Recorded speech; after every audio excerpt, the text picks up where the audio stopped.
Man, it's hard to believe it's been 3 entire years since my first overnight backpacking trip on my electric skateboard. And this electric skateboard has served as a core component and catalyst of the channel, so it really holds a special place for me. I wanted to take a look at everything that I've put it through over these past few years, all of the trips and all of the breakdowns. And the first trip I ever went on with it was a quick overnight backpacking trip to a local campground, which was to serve as a sort of shakedown trip since it was my first time ever doing a backpacking trip with an electric skateboard. So it was a good idea to test, what worked and what didn't. And for the most part, that trip went really well. And it was after that that I started planning a 300-kilometer trip, a loop that started and ended at my front door. And that trip did not go so smoothly. Because I didn't check the route properly, I wound up on a lot of super rough gravel roads, high-speed roads with really narrow shoulders that had me dangerously close to traffic, and even some sections that were completely unrideable at all, and I had to play hike-a-board. And as you may know, I only made it about halfway through that trip before I just got super frazzled and I bailed because of my own lack of proper planning and the fact that some inclement weather was due to come in. But hey, at the very least, it was a learning experience. And a few months later, after I made some repairs to the board and learned from my mistakes, I went back and finished that trip. After that was my infamous series of trying to do a section of the Trans-Canada Trail. Originally, naive Mr. Mike was trying to connect all the way from Waterloo all the way through to Pickering in one fell swoop. Oh boy, did that not go according to plan. Not only was it mostly gravel rail trail, which is kind of tough to handle on a board with street wheels, but it was also mid-November, which meant there was wet leaf litter everywhere, shorter daylight hours, cold temperatures affecting my range, and it's also just a super rainy time of year, which means the chances of getting rained out are a lot higher. Man,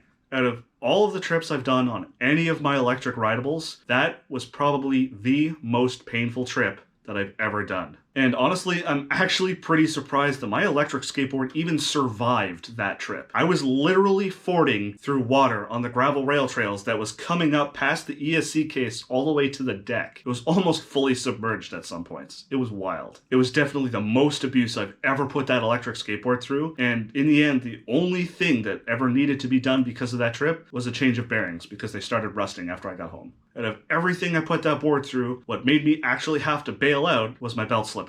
They just kept slipping, and it got worse and worse to the point where I couldn't make any distance at all. They just kept continuously slipping, despite me disassembling and reassembling the drivetrain several times. I did get to a point much later on where I finally figured out what was causing all that crazy belt slippage. It was a combination of a fine layer of dust essentially lubricating the belt against the pulleys, but also the tensioning spring on the drivetrain that pushes the motor taut against the belt has weakened over time, so it wasn't pushing it as taut as it should be. So I'd only made it less than halfway from that attempted section. So I went back and tried to complete it, and I bailed out again. And out of all the weird reasons that could cause my board to have a critical failure and have me bail out on a trip, it was because I lost the wheel. To this day, I still find that so bizarre. I was going around a corner, and all of a sudden I felt something give out. I looked down, and my wheel is missing. And after discussing with some of the commenters on my video, I found out that it was because I kept reusing the same lock nut over and over again on my axle. It was essentially like a hot dog down a hallway by that point. Nut went somewhere. Wheel managed to come out from the pulley and yeeted itself off into the bush. So I had to bail out of that section again, went home, replaced the rear set of wheels, went back, and finally completed that section. It only took me 3 tries. As for how the electric skateboard itself is holding up after all of these trips and all of these years, it's actually in pretty decent condition. The deck, although pretty dinged up from years of gravel riding, it's not actually showing any structural failure. There's no separation in the deck layers, no signs of cracking or fatigue, especially when you consider that between me and all my backpacking gear, that's 300 pounds of mass that this skateboard has to push around. And one of the other controversial design decisions that I went with was a top-mounted battery case, and that has turned out to be an absolute win. It worked out exactly as I was hoping. It took a little bit of getting used to originally, but it has not gotten in my way at all. I haven't tripped over it. I haven't been finding myself fighting for foot space with it. And on these trips where I have to stop and change batteries, it has been so